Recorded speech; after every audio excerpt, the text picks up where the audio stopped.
Colleen. I am the community outreach person for Concordia Homes and Cypress, so I'm glad to be here today. It's nice to see some familiar faces. So for you all, some of this will be a review, but lots of new faces too. So joining us. All right. So just to jump right into it, the purpose of tonight's meeting is to obtain feedback for what will ultimately influence the scope of the environmental impact report. So some of the comments that we hear might not necessarily be directly related to the EIR, but we'll still be documenting all of those.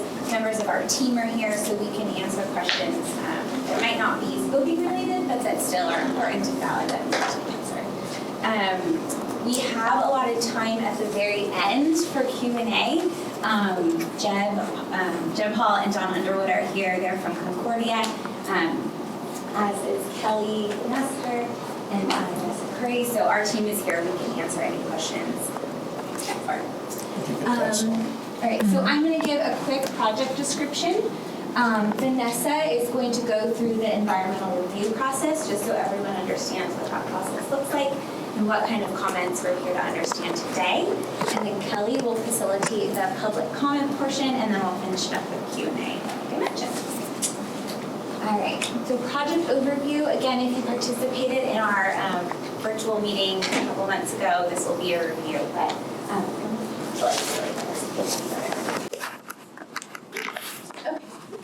so the project is located on a 7-acre vacant lot. It's residentially zoned at the end of Paula and Los Arbolitos. We are surrounded by existing homes, which many of you live in, the San Luis Ride bike path, and 13 acres of designated open space to the north. The zoning for the property is single-family residential. That's us right here, outlined in black. It's consistent with all of your homes in the surrounding area. And if you notice, 13 acres to the north of us is designated open space. This parcel is part of the original Los Arbolitos community. It's identified in the CCNRs for the community as Lot 82 and is planned for future development. Here's an excerpt for that. There have been some folks who don't have copies of those CCNRs, so if you would like them, you can send them to me. In 2019, there were 2 public hearings as part of the Surplus Lands Act process. Concordia is currently in escrow on the property, so if you don't own it quite yet, the city of Oceanside still owns it. The general plan update is currently in process. Oceanside has been allocated about 5,400 new homes, so these new homes would help the city meet that goal. Our application was submitted in January of 2021, and we began our community outreach shortly after that in the spring. Plans for the property are 54 homes. 46 of those will be market rate for sale, and 8 of them will be reserved for low-income households. The affordable homes will be commensurate with the market rate homes, and what that means is they'll be about 75% of the size, but from the outside you won't really be able to tell the difference. With the existing zoning, 44 units are allowed on the site. With the state density bonus, 57 are allowed. With the number of affordable units that we're including does qualify us for the state density bonus. We are not maximizing the density bonus, we're just doing 54. It was really important to us that we really look at the context, what would fit, while still being efficient with how we use the land. Part of that is the decision to pursue 2-story homes. I know that is a big concern for a lot of people, so we do want to address that up front. And we're doing 2-story homes because that's the only way that we could keep the size of the home compatible with the surroundings and also be able to keep the pricing down. Regardless of what it does to anybody's view. Yeah. You can hear a lot of that. Yeah. I know. And we've heard it too. We've met with a handful of you all. I spoke to you out in front of your house a month ago. Definitely understand that that's a concern. This is a section that we've taken from 701 Los Arbolitos. That line right there kind of shows you roughly where we're talking about. We have maximized setbacks throughout the project. So the setbacks range from about 70 feet to about 150 feet, depending on where you are for the project. There will be there's a landscaped buffer from the property line that separates the new road and the new Harley, I'm sorry to interrupt. 701, is that not, are we looking at it from Hollow Road here? You are, here's Paula. Yeah, let's look That would be my west house and right down. there, the way I see it. This is No, here. that's Ricardo's house. You're over here. North is Paula and Los Arbolitos. That away. That away. I'm sorry, Harley, can you just clarify when you talked about the setbacks, you said Yeah. 75 feet, and that's from, where that's, starting from the house to the, It's structure to structure. okay. Which part of the structure that extends the most, or the one that sits back more? Extends the most. Okay, which is only like one house. Is it that you were pointing to the dash line up there? Yes. So this particular exhibit is just from 701 Los Arbolitos. So that line kind of bisects through there. Otherwise, So you see the that. other one is basically the width of the street, all behind the rest of the project.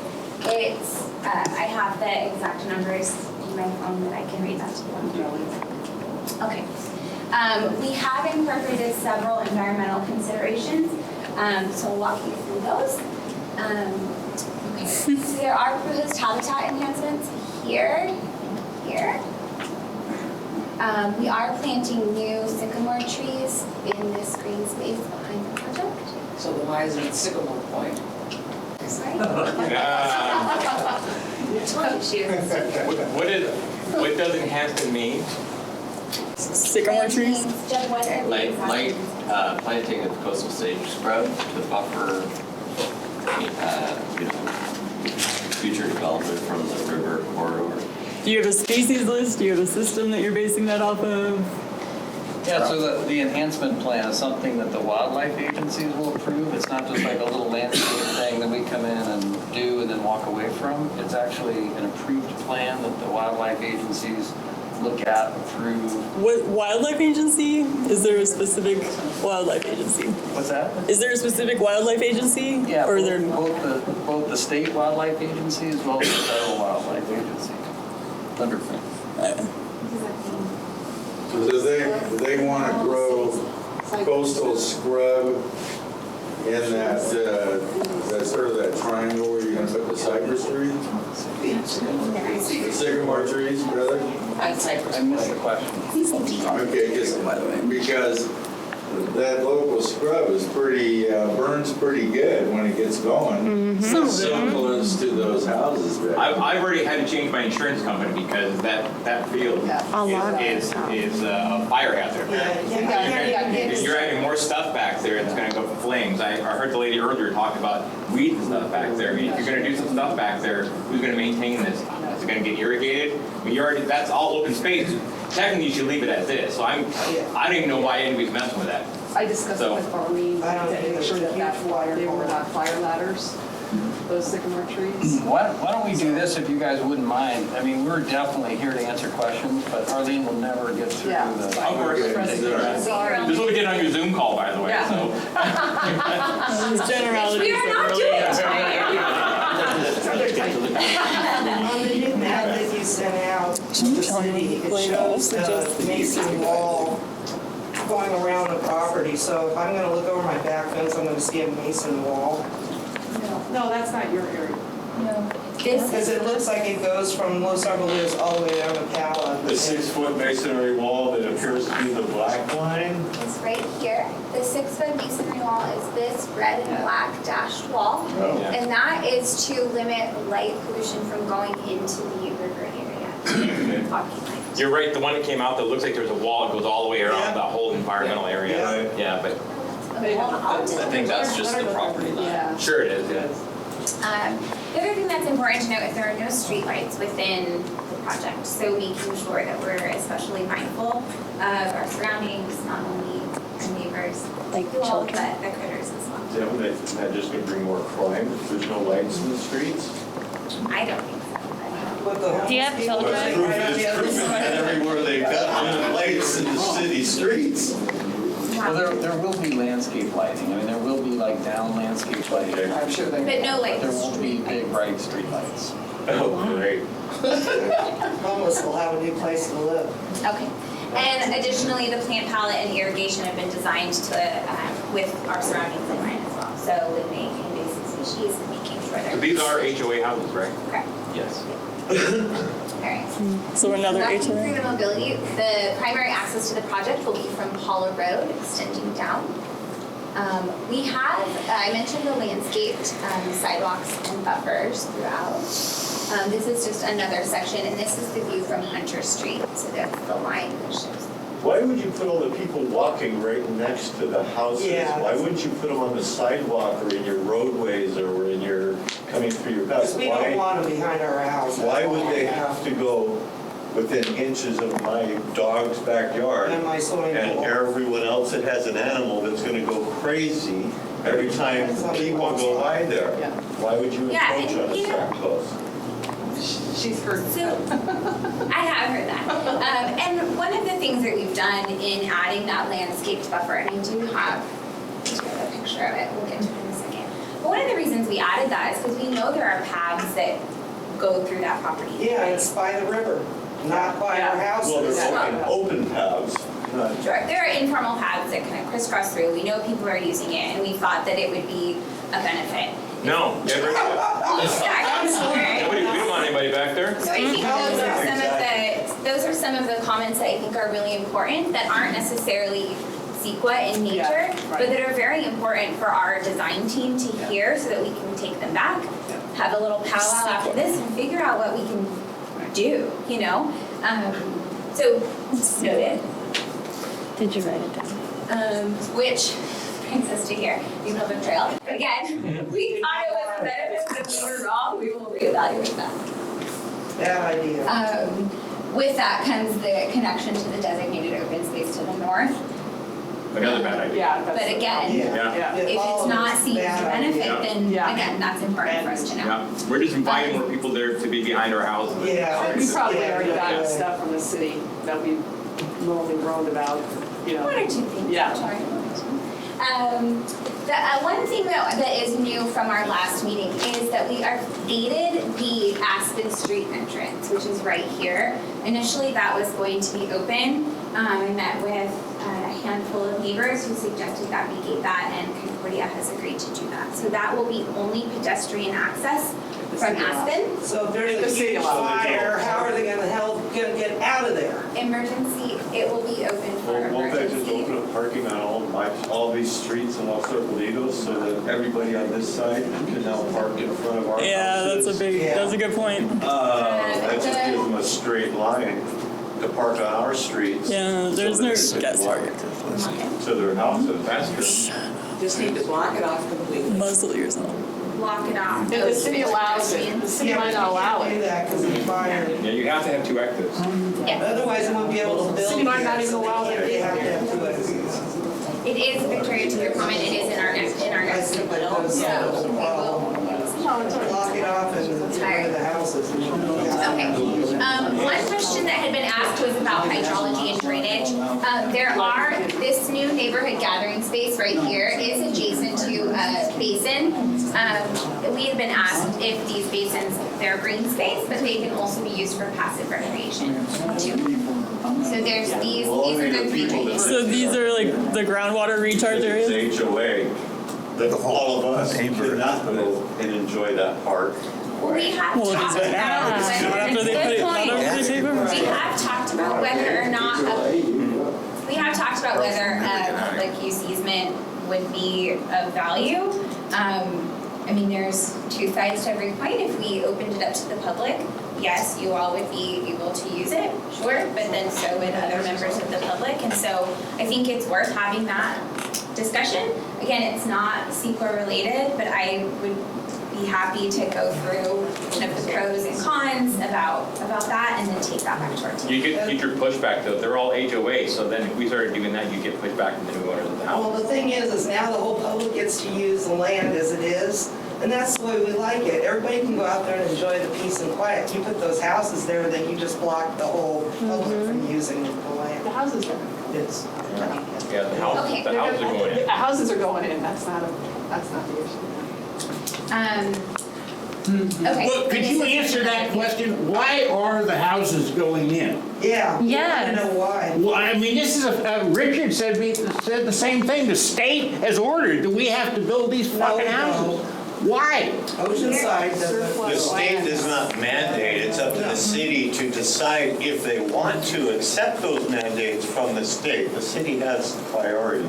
Why don't we, if it's okay, if Arlene can get through it, then we'll be happy to get up and answer some of the I did forget to mention we only have the room till 7:30, so I Okay. do want to be mindful of people's time. I am happy to give my phone number and email address to anyone who wants to sit down and talk with us.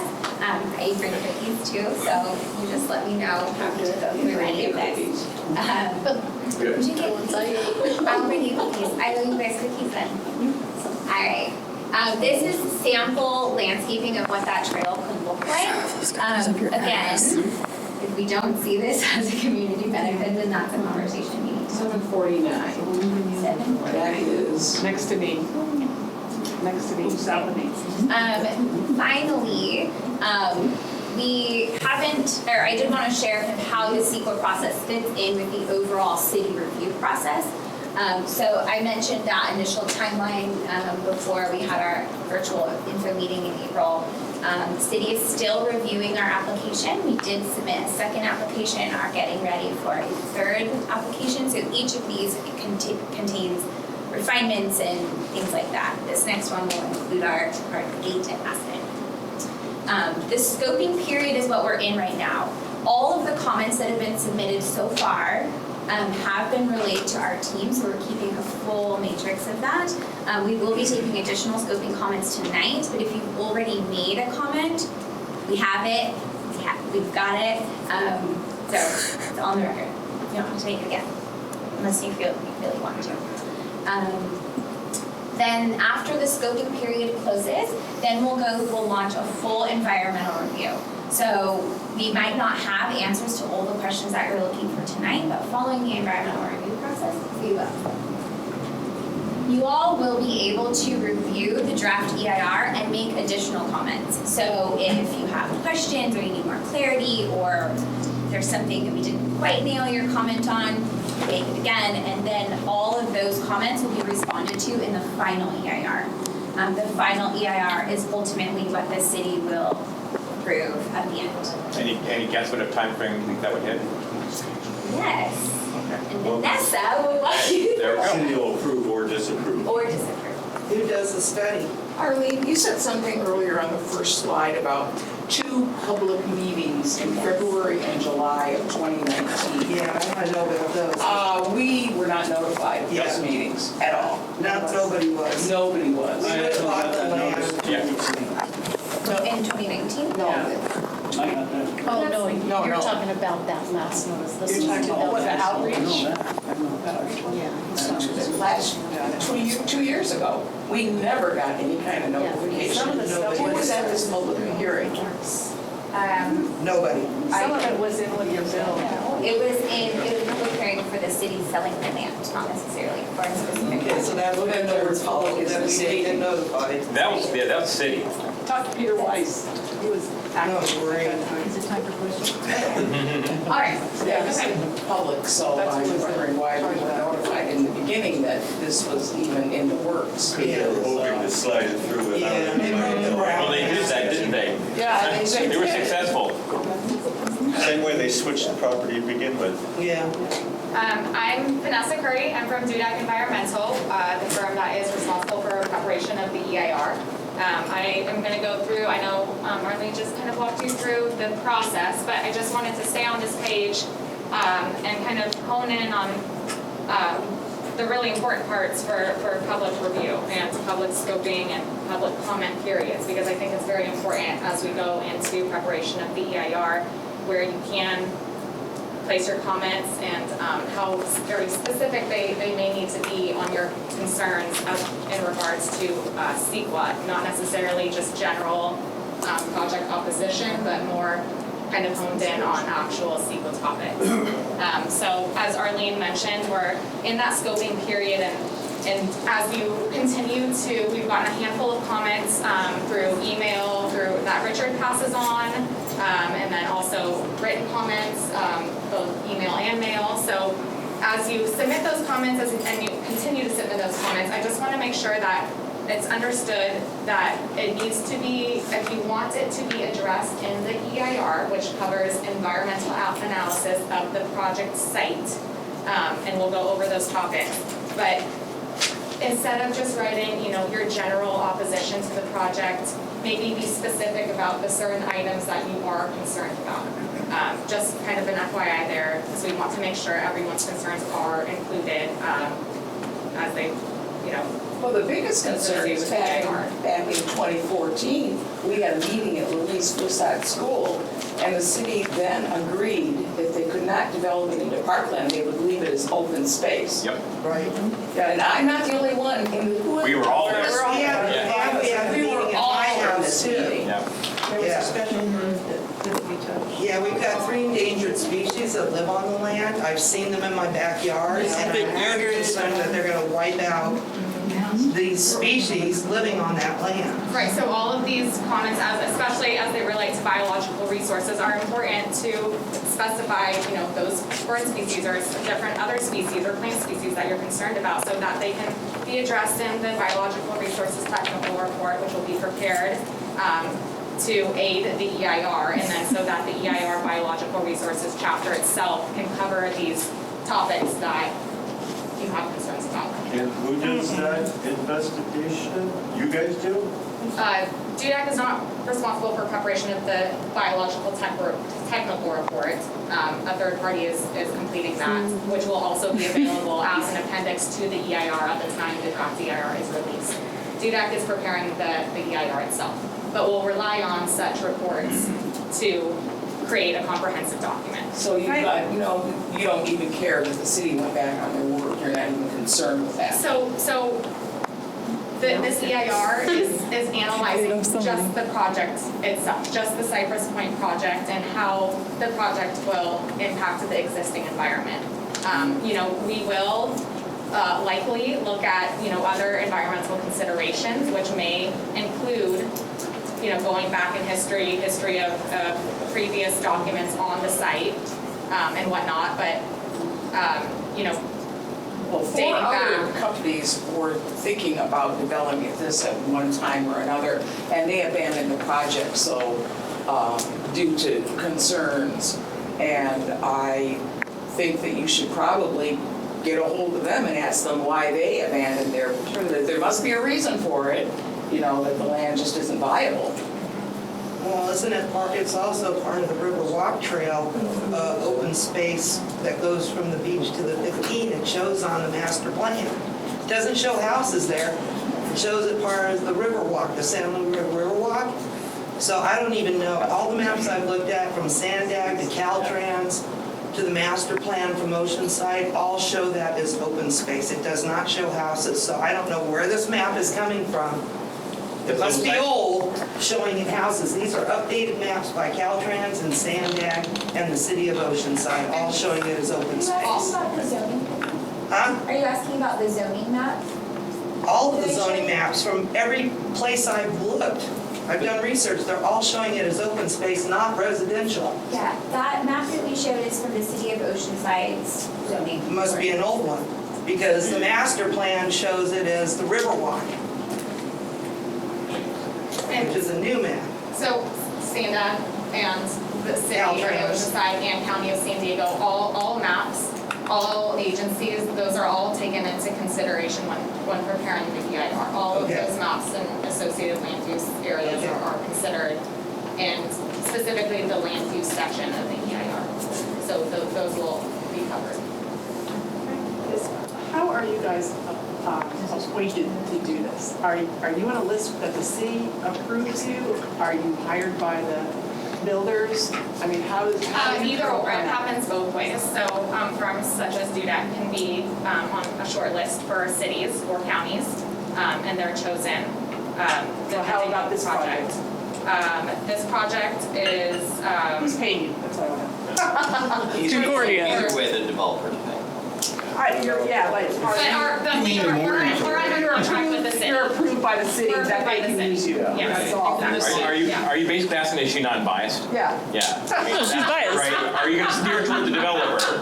Are you gonna steer Yeah. towards the homeowners? Or are you gonna be able to be non-biased? Basically, Well, we can pay It is you. our, the first one. We're under contract with the city, and it's our job to review the project as a whole. That's really not doing straightforward And the though. city is not the developer. The city is the one that's causing this problem. That's true. Yes, You yes. know, and so the developer just wants to develop. We understand. The city says, hey, I got some property, you want to buy it? Yeah. That's We like understood. We And the understood. city previously said, no, Yeah. we're not going to do anything. So the city is the problem. Yeah. Yeah. Yep. They're the ones that we need to get on.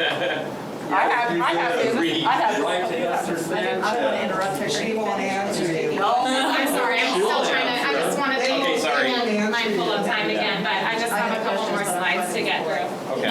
So, just real quick here, going through, someone had asked about schedule, so, this is the second scoping meeting, so it pushed things back just a few weeks, but, we have a longer, you have a longer time to comment now on this NOP scoping process, but, I don't know, is this from the first scoping period? Okay. Yeah, July 6th. This is all, okay, so this is an updated schedule. The close of the scoping period will end on July 6th at 5 p.m. So if you don't already know how to submit comments, please let us know afterwards and we'll give you that information. But it's very important. Can we do that here? Can we turn in our questions here? Yes. Mhm. Thank you. Yeah. If you prefer to do it via email, please reach out to Richard. Richard's contact information is again on these comment sheets as well. Going on, estimated future schedule. So the public review of the draft EIR is expected to be available come summer 2021. I know that's loose, but I would say end of summer 2021. Final EIR would be prepared then. So again, going back really quickly, the public review of the draft EIR is released. That public review draft takes into consideration all environmental related concerns that you share with us during the scoping period. When the draft environmental impact report is released, there is then another period of time where the public can release comments on the draft EIR. Again, same process goes on. Then we take those comments and we address them in the final EIR before it is released again.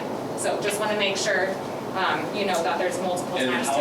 how will we know when these things are completed that we need to go then check them, go to a meeting?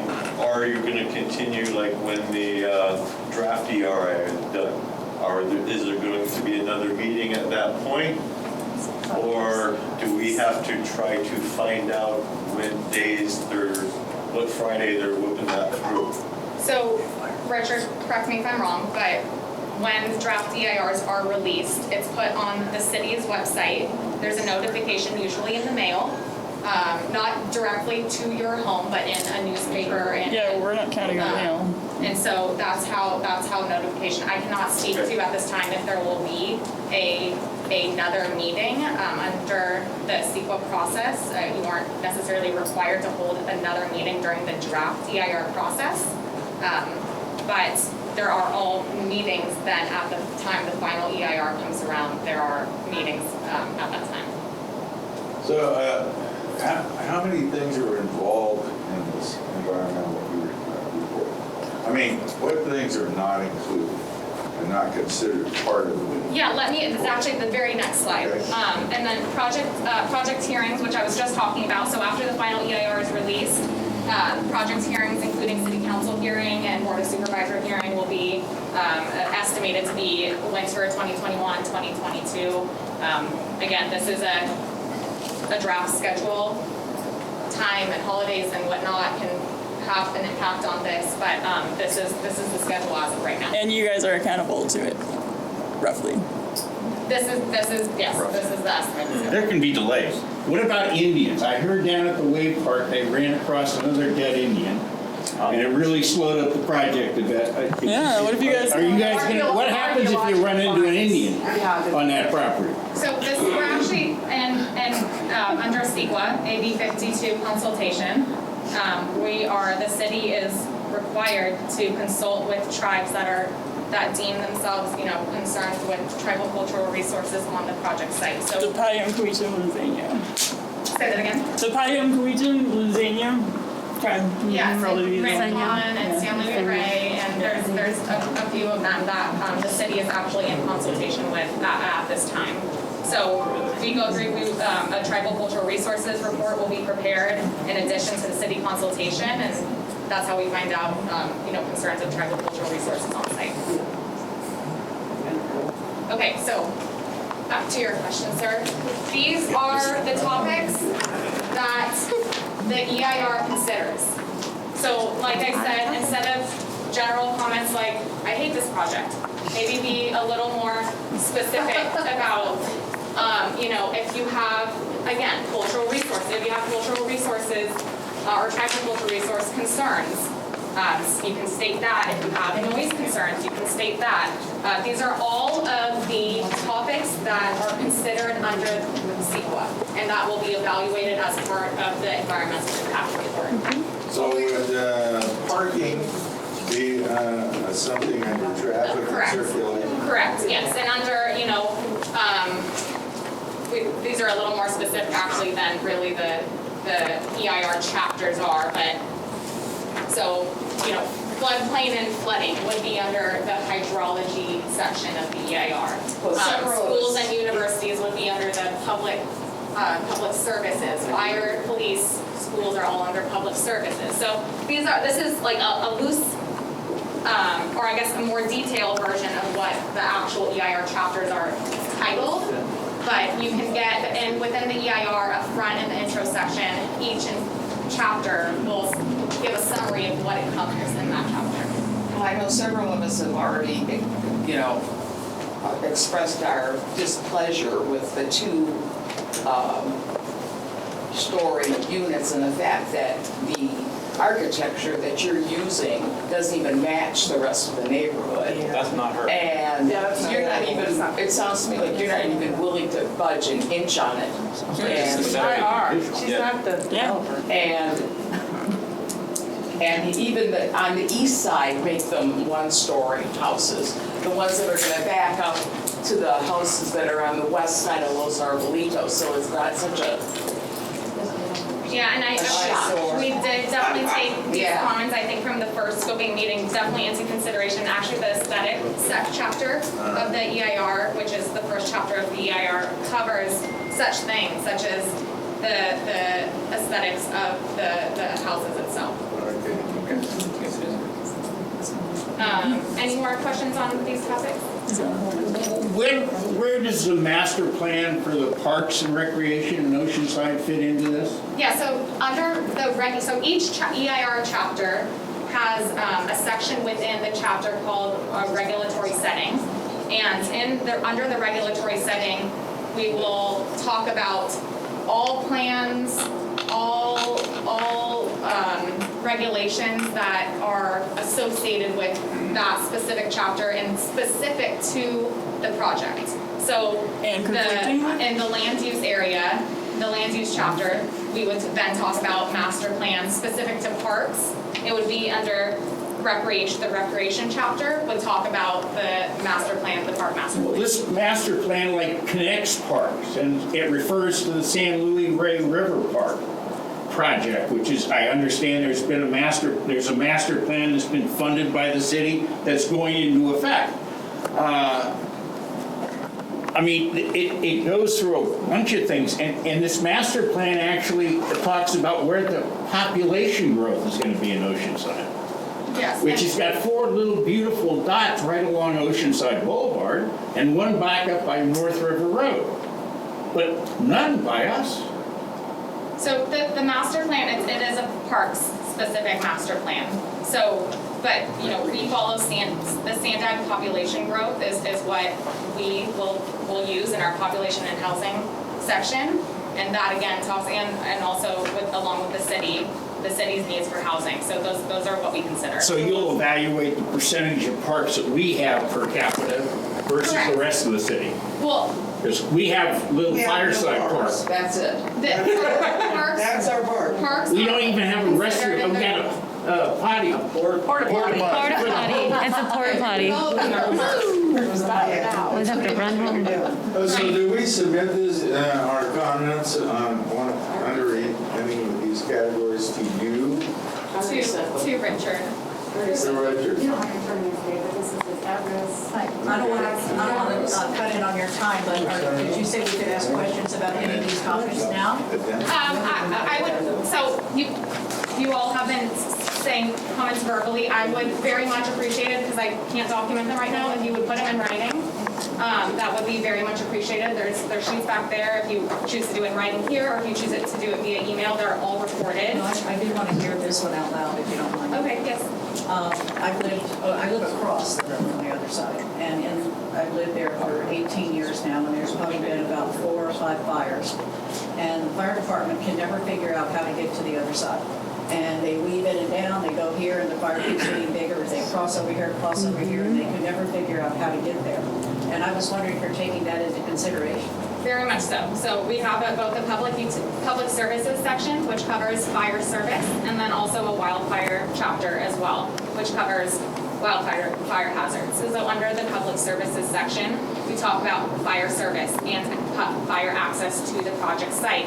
If there's or available service to service the project site. And a lot of this we have to coordinate with city fire, and they have to review plans, they have to look over all of the plans for the project and sign off on it. So we are, yes, So they that will have exits now, so they don't have to go down a neighborhood and hang a UE and go back down another neighborhood and hang a UE. And that's why, as Arlene was saying, that second access point is not only required, but also very much necessary in order to service the project site. So I know there's still some conversations that need to be had around Are that they talking area. about any way to get into the riverbed itself? I can't comment on that at the time. We're still in preparation of that section and still in coordination with the city fire. But I just want you to know it is service availability is talked about in the EIR. Okay. Thank you. Is the serviceability just for the project or for the San Luis Rey River? It would be specific to the project site. However, under cumulative impacts, we consider fire service to the general vicinity of the project. Same thing with police service, same thing with the school district, same thing with almost all of these topics we consider in the cumulative impact section as well for each of these environmental topic areas. And then I'm going to pass it on actually to Kelly just to wrap it up, and then we can get into the Q&A part. As Vanessa said, the close of the scoping period is July 6th. So if you want your comment studied in the EIR, it needs to be received to Richard by July 6th. That's not the end of your ability to comment in general. Richard will take comments, we will take comments at any point after that. But that's your date for the EIR. 2 weeks, huh? Any comments you need to go to Richard, you can email, you can mail, you can fax.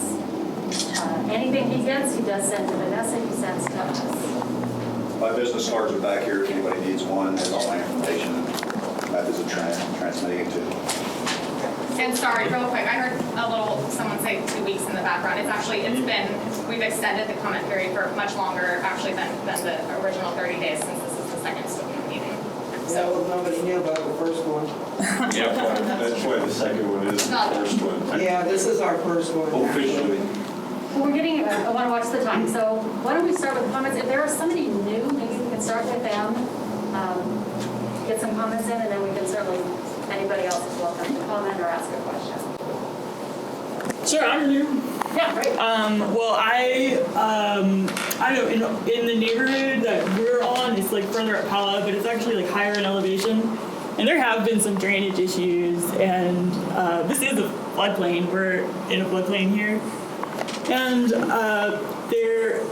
that seems next to a river, next to the San Luis River, that's like water that is like a recharge area for the groundwater, and there's swales on the site specifically, and I'm trying to figure out how building foundations and putting a tiny little green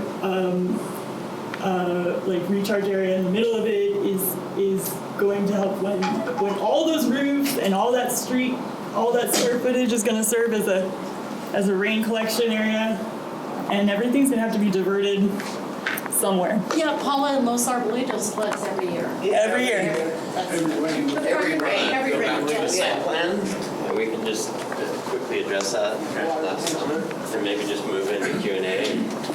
Well, that is the question. Questions? So in our drainage study, we prepared what's called a SQUAMP, which is a stormwater quality management plan. And through that, we determine the runoff basin areas. And so you take those basin areas and runoff from streets and roofs and the things that have been commented on and design your storm drain system.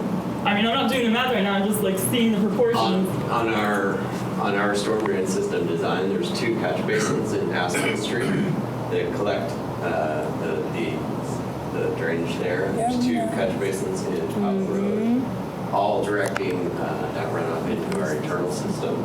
There's also a discharge point to your point that brings water back into the San Luis Rey area from off the Into the river or into the overflow? It's on this side of the levee on your way to Fireside Park. So if you're walking down. I don't think it's the other. So off of Aspen, Happy to answer. on Aspen, it runs, the runoff, I mean, they've got a big furrow that goes in the ground. And it runs from Aspen to the left, kind of diagonally. Right. It's approximately where the path is. In fact, they had graded it and inserted that storm drain. So we're going to take that storm drain and pick it up into our internal system. So you would, how would you get the water to run? They're going to take that area away.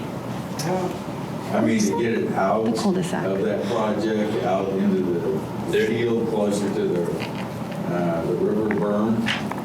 Yeah, so the whole system has standards, the construction design and manual that the city of Oceanside puts out has standards on your elevation and your grade.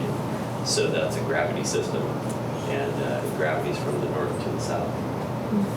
It used to be south to the north. When I first moved in, there was a 12-foot gulch that ran that whole property right into the river and it never flooded until the city filled it up full. Well, I mean, so is the object of anything that comes through Aspen supposed to go over to Pala? Yeah, so just the same, just the exact same as your project is. The gravity's from the cul-de-sac on the north end down to the manhole at the top of the house. But that's not, yeah. This plan, Going to be directed over to Pala, is that what it is? It will, yeah. It'll go down Powell Riverside. this plan has a culvert that it's built, you're building over it, or you got a little park built over the culvert that runs along the levee, right? Yeah, and Aspen. And you're building over it. Is that true? And all the roofs are going to have Are you to. referring to the V ditch that's at the base? Yeah, of the levee? that's the culvert I'm talking about. Yeah. We're not building over. You're building over from the end of Aspen Street, there's a culvert, and it goes diagonally, runs behind. Yeah, that one. Where the yeah, swale that is one, now. we're moving and picking up that drainage in our own system. And where is that? Where's the drainage Right, going? retention basin right at the intersection of Aspen. Well, where is that happening? The All storm water drain is runoff. located in the streets. Okay. Yes. So right now, all I've been hearing is that you calculated your water runoff on the houses of On the project here. only. You haven't said anything About about us. alleviating the flooding that happens at Los Arbolitos. Up there. We did as well take all the drainage from Los Arbolitos, Aspen Road, Pala, and incorporate that into the calculation of how big your catch basins need to be and how big the flange on those need to be, how big your pipe needs to be, the fall, the velocity of water. It all goes into this swamp plan, this stormwater quality plan. So the water that comes down Powell into your project, are those green areas going to be like little basins to catch the water? Yeah, exactly. And the purpose of those basins is so that there's some storage capacity, because, you know, the new hydrology requirements mean that you can't just let water run through your site. Like, you have to slow it down to pre-development levels. Yeah, do you want a water too? And clean it. And so that's the purpose of those detention basins. So the water, when it comes down Powell and goes into that triangular screen place there, is that what you're saying? Is that the little catch He's talking basin, about or is it this. beyond your project? Behind the This seven. catch Yeah, you basin? say you can't just drain them. Those, where those 5 trees are, up there in the right There's corner. several of them, yeah. Because right now it's 7 acres of recharge area. Basin at the Central Park. This is a detention basin down here. No, but he's talking about the water coming down Pollock. Is it gonna get diverted? Into your project? Yeah, it just comes into our storm drain system. Okay, so you got underground. We got underground storm drain. Okay, then it just goes into that and then. Because none of that's underground now. Runs through our basin. Right, That's right. Yeah, So we're picking it up. like Don said, we're installing new basins, new catch basins that catch that water that you're seeing and you're What about. about there? And that will go into the underground storm drain system located in the So won't that affect our water as far as, since we get almost 20% of our water from the aquifer? There's, I think, going on kind of where you were headed. This used to absorb, let's say, 250,000 gallons a year to the aquifer. What are you doing to offset? Obviously, if you're cementing over 80% of it, you are now no longer allowed, there's no way to absorb that water from the aquifer. And how will that affect the city in a whole? As far as lack of water, we're going into another drought, we're being told we can't use water. Like it's Building stagnant. 50, 60 homes, and it's also going to now reduce more water that can be absorbed into our aquifers for use above the pump. Well, that issue is all part of what gets considered. Yeah, like all the additional hard space represented by development. So there's numbers for that already, and then it's already been looked at? What are they? In every development, this is always part of the calculation. I don't think it's already been worked out. Well, Oceanside is unique because we do get it from the aquifer along with a couple other cities. I know there's been lawsuits over the years up higher up on the river from places like this coming in and then blocking up the water, using it, not being able to use it, polluting it, and all those things that go with it. That's going to be a lot of pollution dumping down into the storage overflow there for vehicles. And that's something we'll make sure gets addressed. It'll just end to collect there for 100 in years. short, just to try to address that really simply, is the water is cleaned in the detention basins and then absorbed into the system, which then discharges into the river area. Right, but if you don't change filters on a filtering system and you're dumping everything in that one spot, that filter gets really polluted quickly versus when you've got 50 filters, they go 10 times as long without being polluted. And my fear, 10 years from now, all this water dumping into the overflow there, we're now drinking all the chemicals on the street because they're just completely toxicated. I'm sure if you did toxic tests on the sand down there, it will probably show much of what's been in the streets down there and eventually going to get into our water system that the pumps block downstream. I think we've got your comment, and we'll take a look at that. I do want to get to her, and if you can ask her. When I walked in, I think you were already discussing it, but this first row of houses right here that's right looking at the riverbed, what's going to be on, what's that edge where the black line is? What's going to be there? It's fencing. There is going to be fencing. Oh, yeah. I don't know if you know this or not, but we live, like I said, right on that edge on the other side. And when people are biking down there, you can hear them talking. Oh, yeah, You can't hear what they're saying, but you can definitely hear it. Oh, we can hear everything. You can hear it clearly. No, it's not. Wait till I've been 2 feet I've been behind the living fence. next door to construction sites when they were building those apartments in Del Mar.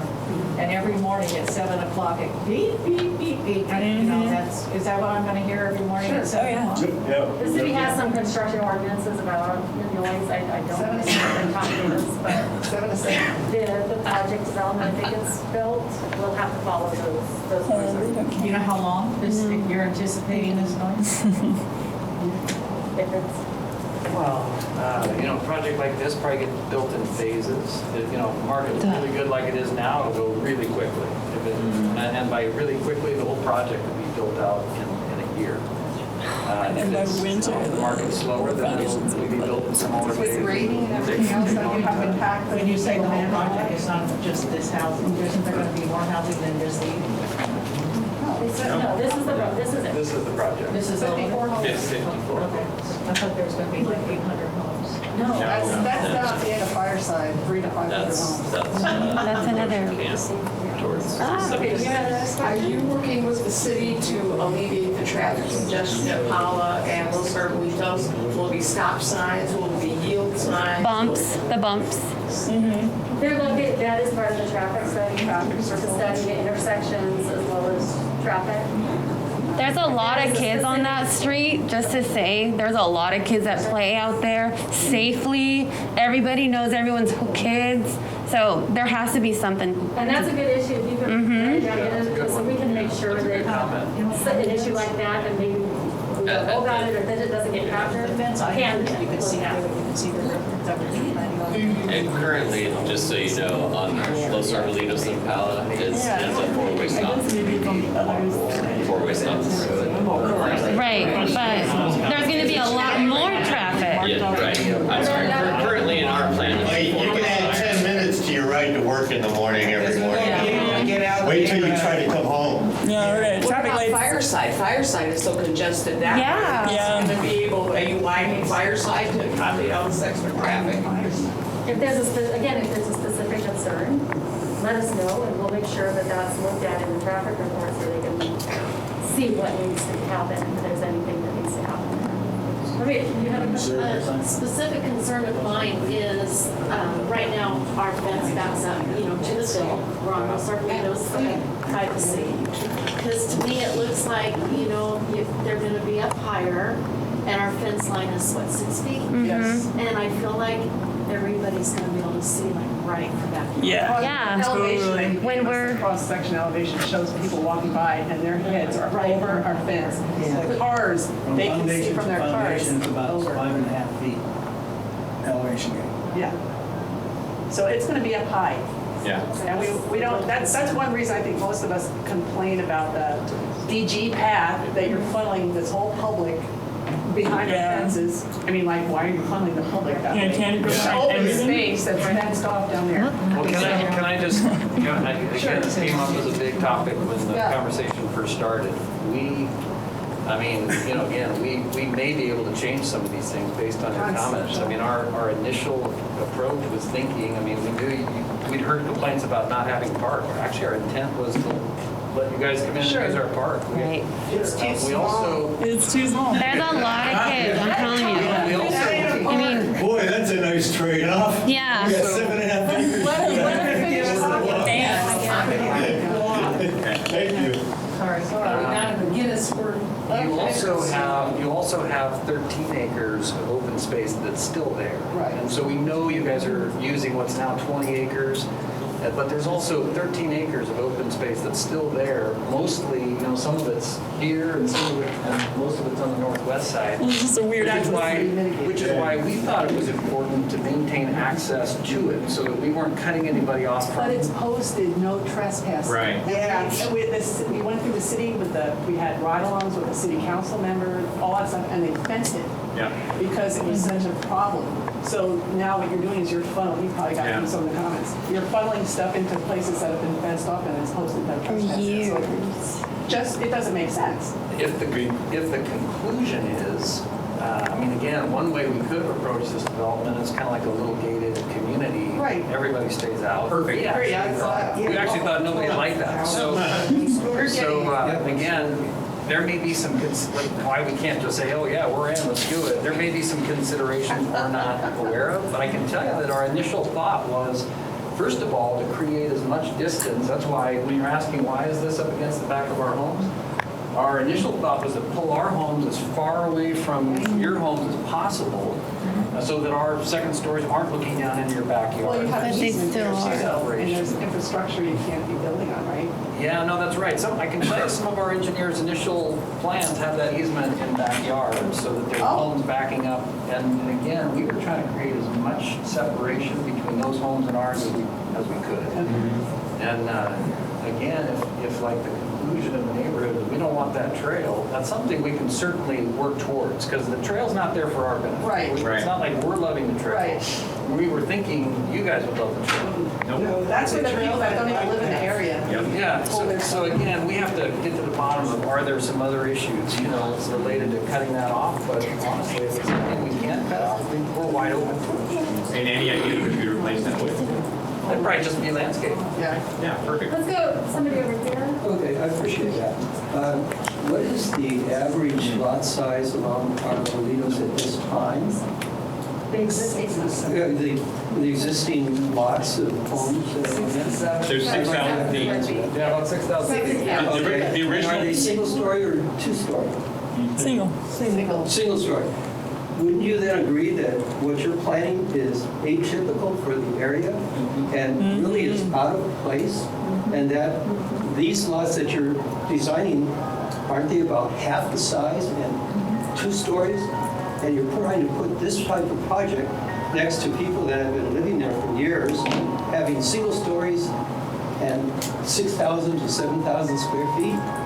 And then building this is so atypical for the neighborhood that I would recommend you go back and replan it with more similar homes to what is existing here. Amen. But the state allows Would you you to agree? problem. Yeah, they're using density bonus law, right? Yeah. Is that like one of the things that you're using? We are, but it would also be 2-story just with the existing zoning. And from our perspective, I know it's not what everybody wants to hear. Again, given the project we have, we're trying to be as sensitive to your issues as we can be. For us, the project doesn't work as a larger lot, single-story development. We can't provide the affordability. Are you doing it for the people? That may be one we can't satisfy you. Yeah. That's not the only one. It does fit the zoning. And again, we're just trying to be as sensitive, given that fact. The original zoning was 6,000 square feet in 79. The original zoning is 6,000 square feet, single-story residential. I looked it up. For a fact. It has changed since then. It has been amended. So this is an amendment. It certainly doesn't fit in with the original guidelines what the neighborhood is going to be like. That's actually one of my grievances as well. Is every single meeting we've been involved said it's going to fit into the current neighborhood. It doesn't. No. It really doesn't. But I get it. I mean, if you being allowed to that, the city sold the property. It's allowed now. They're actually doing double density to make it 3,000 square foot lots. I get it. Right? So the whole thing, and obviously you're trying to do your best here. I get that too. But the point is that's the biggest issue we probably everybody in this room is dealing with. Like that doesn't fit the neighborhood. So and as well, all these are higher elevation for drainage, as you mentioned earlier. So it's. Yeah. I mean, that's something I would imagine somebody at the city, and I'm looking at for Richard, probably should have seen this and thought about this. Well, right? the other thing is that it's last not year. only has this changed, but the requirements made by the city has changed. Now you can't have water runoff, so when I first saw the plan, you had one house at 6 o'clock over there, Now there's 2 because you had to put retention basins in over here. So you've had to fudge things around until you could come up with a way to deal with all these requirements, and we understand that. And still maximize the units. It's still hard. Are any of them going to be solar? I understand. They're all going to be solar. Wow. State law. Not 100% solar. With that new roof. Oh, so are these houses, because they're 2-story houses, going to be impacting the solar ability of the houses in front of them? Or do we have to fight that after the fact? You mean will our homes impact the solar on your? Yeah. We have to wait till It's one of the reasons why we did those cross sections, because it is, when you talk about 2-story homes, single-story homes, it is easy to say, hey, you're going to be looking over a fence, you're going to be casting shade. But if you look at the cross sections, and maybe we can go back to any one of the cross sections, you can see that it's just not possible. It's just not. What's not possible? For the roof line of our homes to cast shade on homes of Really? Went to my house around 4, 5, 6 in November. Wow. Yeah, I'd like to see that. Yeah. Because there are people here that already have solar and ones that are getting ready to. Let's go Yes. back and then we'll come to you next. Okay. Hi, I have a question about the parking within. How much parking does each home get? And is there parking on the street? Because what happens to the overflow? All the way down Los Arbolitos, all around there, that it's packed every day with cars for people who can't park in their apartments, who can't park in their condos. So where are these people going to park when they have, each one is going to have at least 2 cars, correct? You've got 2 people to make the money to buy that house. They may have a teenage son who's got a car. They may have, so like, what's the parking deal here? They might have roommates. There's 20, it looks like there's 20 parking spaces. Each house has a 2-car garage. It's got a full-size driveway, so you can fit another 2 cars. There's also additional parking. There's not street parking, but there's some guest parking areas here, in the middle, and 20? then over there in that corner. Is that 20 I think 30 That's for not very many for additional 58 spaces. homes, that's not much overflow. As well as all of Palo Road. And it's HOAs to make sure that they can't do garage conversions, right?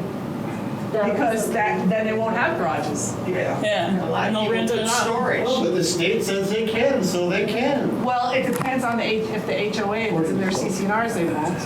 You have to make sure that it specify no parking on Los Arbolitos. Well, we have.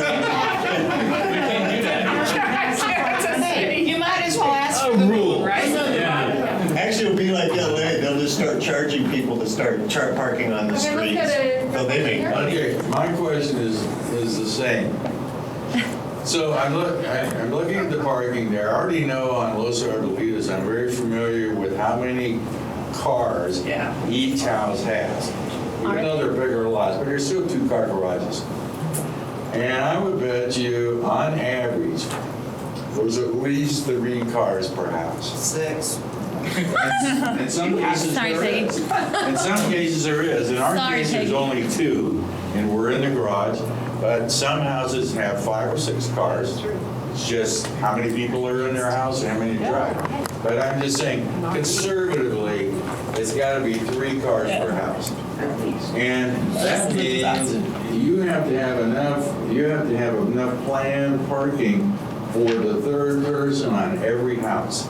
So, I mean, how many houses is this?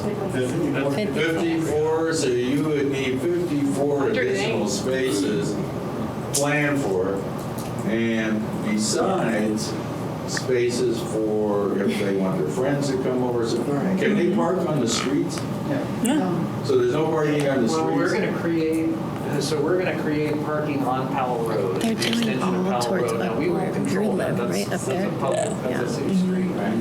The HOA is not going to let people just park their 3rd or 4th car in these guest parking spaces. And so people will have to figure that out in their own driveway, in their own garage.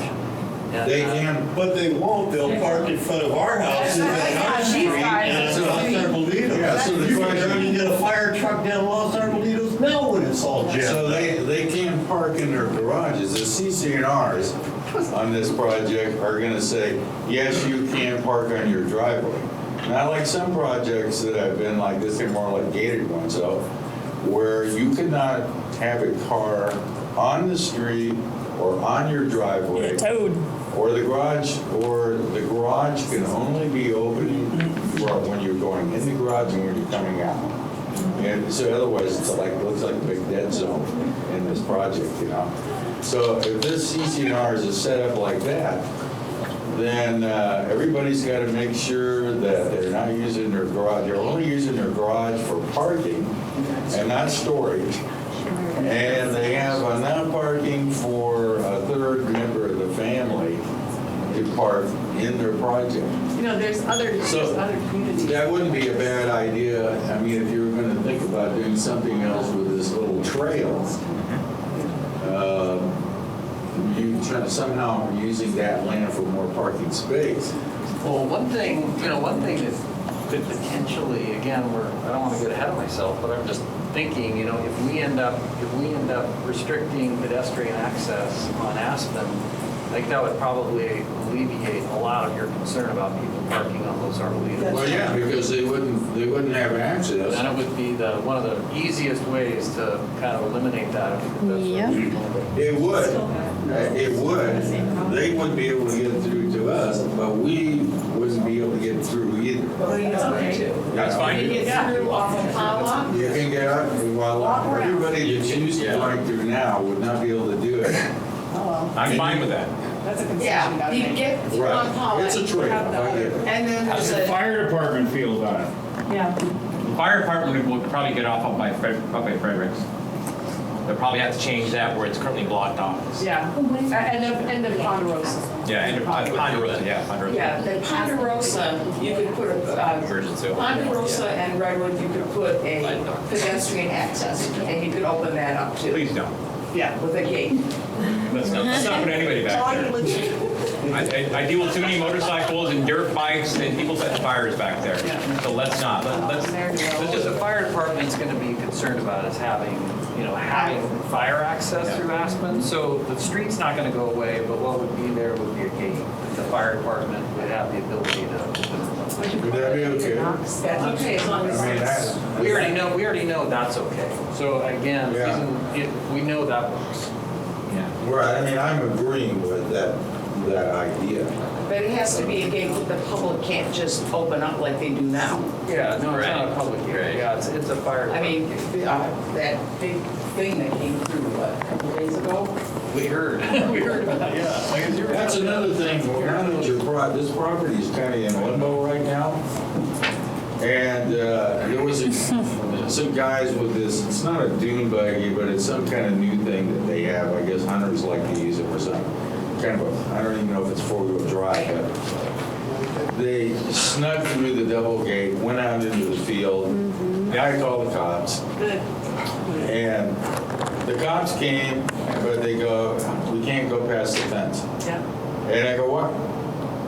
They used to it in the past, because it's private property now. So there's no policing of that property anymore. and also nobody's mowing it either. Yes. Yeah, that was my question and concern, because this other section that's not being developed, how is the fire department going to get there? There's no access to that portion of the field. Like this lady lives right back there. Her back fence is backed up, and there's no access to that for anybody to get to once this is done. If that Yes, when planning and zoning, the fire department has the input when everything gets approved. The fire department will have access to everything they need to. The fire department's looking at it now. So also 13, also there'll be access up here. I'm talking about that section. That's fire It's actually a water utilities access, but it could be used for both. That's Redwood. Okay, That's right. They'd have to knock that down, put some double gates in like they do at, then the fire, I know what you mean. Because we've had fires back there. They get landlocked if they can't go. So just to address the closing date for escrow is, the closing date is when we complete a entitlement project. So it's indefinite. Well, that's not indefinite. It's got a life to it. I don't know what the end date is, but it's got a life to it. But to Jeff's point, the trigger though for closing, other than the drop dead date, is as soon as we have it entitled. And what's the drop dead date? Oh, we got. I mean, how many lawyers do we need? What is the drop dead date? I don't know. I think someone should know. Yeah, someone here should know. Well, it's privileged knowledge, yeah. How can we find out? So what does the infrastructure look like? I know I mentioned previously, like we know that all these houses are going to have AC. We're already oversubscribed because everybody in the neighborhood's already referencing AC. We have power outages every single week cycle. Are they going to put a substation here somewhere for you guys? What does sewers look like? And I know we have all the existing infrastructure that are going over to Wayland Lake, so I assume you're going to tie in all that. What kind of enhancements? I'm sure the city's making you guys do some kind of enhancements there. So what about those things specifically? With regard to the last one, Yeah. we are not tying into the city's existing force main system. They are installing a new system that will replace the 42-inch force main. That part of that's the in your water backyards. That goes behind. Yeah, they're gonna replace that, or at least make it redundant. Doing something already. Our system They were doing is tests to see how. our system is an 8-inch sewer system in the streets that ties into the manhole at the beginning of Powell Road here. Okay. And then from that manhole it goes into a 12-inch line that has tons of capacity, and so does That goes in the new existing. retrofitted waterworks thing they just did. They go down Powell and up towards Whalen Lake. All right, and I think you guys just experienced the recent recycled water line in Powell Road. So what about electricity? Do you know anything about that at all? And as far as electricity goes, I'm not the technical. Sure. I'm just wondering. I haven't seen We do have anything. one. Yeah. Right. Yeah. With regard to ACs, we're not installing ACs on every home. It would be like an option upgrade for a homeowner who chooses that. With 2-story, they're gonna have. Yeah. Does all new construction require solar? Yes. Yeah, it does. That's gonna offset that too. But it's not 100% solar, it's. It's on the grid, yeah. 100% solar, yeah. Because that's probably one of my biggest concerns, that we're going to have more power outages because of this. Yeah. So now we're getting low on text. I want to make sure we get everybody's questions. I mean, Is there another topic or? No, go ahead. Anything? Yeah. So when you were talking about, in the very beginning, they were talking about that the houses are going to go for a certain amount and then the low-income ones for a certain amount. So how does that work? I mean, how do you determine? I've always wondered this on other projects where they have low income incorporated into it. Does this low income, it's going to sell at a lower price, I guess, and you have to qualify. Is that house always considered low income, no matter who bought it originally, and then when they sold it, they have to sell to somebody else that's in that same situation? Yeah, that's exactly right. So It's for contingent perpetuity, on it is that. I think it's for 99 years, but What is the what the city license considers that you perpetuity. Yeah. There's a formula, and it's based on really a housing payment. It's kind of like it takes the median income, which in this county is like $90,000, and so low income is 80% of the median income, so 80% of 90,000. And they look at what can a person making that much money afford, like about a third of their income going towards housing payment. What can they afford? And so it includes mortgage, which is super interest rate sensitive. So as the interest rate goes up and down, so does the price of that house. And then utilities, HOA, taxes, etc. And that's what determines what that house sells for is a payment that fits that income. Do they know which Going by houses that are low formula, income? how many people that work in Oceanside would be able to afford one of these houses? Good question. Or will they all just be commuting to San Diego and LA, Orange County and stuff? Because I don't think there's probably 10% of jobs in Oceanside that could afford $500,000 to $700,000 for a house, and with building costs almost doubling lately, it can't be that much cheaper now. And I think you guys' number were $500,000 at the time. The formula for the affordable homes actually yields a number that's closer to 300,000. That makes sense. Yeah, but I'm talking about the majority of the homes that are going to be living and actually clogging up all the streets. The 3 houses will give them a free Tracy, the pass. houses in our neighborhood are going for over 7 now. Yeah, I was going to say, have you seen Zillow? I know. Yeah, when you're saying how many people can afford it, they're coming down from Orange County and LA. So because they're most That's why I saw that go through my divorce. Can you tell me, this HOA They have no front yards, basically. So is the HOA, they take care of all the fronts and then the homeowner's responsible for the back? Or how is that? Because a lot of them have swales in the back too. Do they really have a backyard? Or Yeah, are they they're gonna be pretty much like facing a our town back fence, so home? if you have a garage door. Yeah, they're in trouble. The HOA will maintain, again, this hasn't been completely determined because that happens later, but it's very likely the HOA is going to be maintaining front yard landscape, but not the rear Yeah, yard. because you're landscaping, I saw that in some of your stuff. There was an issue with how this property changed in the last 20 years. What's going to stop the city from them doing that again in the next spot, just like they did here? This was already part of the original zoning.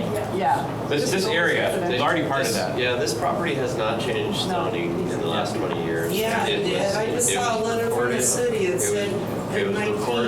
recorded as a legal lot within your own final map and recorded on all of your properties as a legal A lot. single one-story family. Well, that's true. That's true. So 6,000 they square foot changed single. it last year, and I want to know who the hell changed it. Yeah.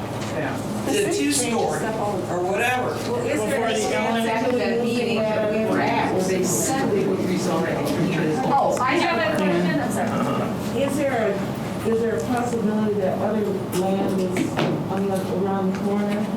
Will you eventually be using that down the road? No, that's currently zoned open space. It would take a monstrous effort to do anything. Yeah, we'd have to vote on it, right? Maintain that as open space. It's also within the hardline preserve, which if you know anything about the sub-area plan, it designates that as part of this hardline preserve. And so that the hardline preserve is. There's a lot of confusion around that. Protecting, species there in the San Luis Marina. And you don't think the land that you're building on is part of that protected land? They're under the impression that it is not. Yeah. You had a question? I have objections for two reasons. One is because this is not a neighborhood project. This is a money-making project. Yeah, it is. Number two, the city is responsible for keeping our neighborhoods into a neighborhood. This is not a neighborhood. It destroys our neighborhood. And I'm totally against it. And I will write my objections to the city. I think we all ought to write to our city people and our representative. Who's our representative? Why aren't they here? Christopher Rodriguez, who isn't here, of course. No, I emailed them too. And that's my whole point, is that the city is causing this. They are. Yeah, oh, absolutely. They asked Yeah, but these guys. housing development is They the asked cancer on these the guys earth. too. I mean, you said it was, if it was zoned as part of our neighborhood, make it look like part of our neighborhood, not what you're doing Not here. to do separate So neighborhoods. that's neither in some. It doesn't even match. Yeah. I'm just gonna They want to get a certain amount. Do we have another comment that we want to get into the, or we need to talk about the health board, make sure we get everybody. Well, I'd like to say something for the dogs. I walk my dog through there and back Thank almost every you. morning. And, down the other side, that's off on that side of the picture, we call the gauntlet because we got to walk behind the house. Yeah. And we only have it on one side. The coyotes are on the other side down the depression. But when we get up here, I understand this guy's complaint about having people walk right by his house. That's why this trail very obviously goes along that side and eliminates walking by the house. But you're going to cut down dogs, and after this coronavirus, what the heck are we going to do? Yeah, we have no other open space. Yeah, we don't. We have no dog park in Oceanside. We can't take our dogs to the beach. Yeah. There's nowhere to take them. And this has been a sanctuary for all of us. I've lived here 22 years. I've had 3 sets of dogs, and everybody here who has animals, we use that all the time. It's all we have. Well, again, we understand that, and there's still 13 acres of open space there, which is why our thought was to preserve the access through it for just that reason. But you preserve the access through it, and now you have all the dirt bikes get to go through there even easier. So, and I get to hear all that, I get to see them all. So, of course, I mean, everybody here should be able, so I mean, that's the trade-off. So to me, you still got land over here that you want the dogs on. We all have dogs. But I mean, I don't want anybody back there. And so many times, I have caught 3 times in the 30 years that I've lived here, people setting fires back there, right? I mean, bottom line that's is the like trade-off. housing developers are the cancer of the earth, so. That's fine. So anyway.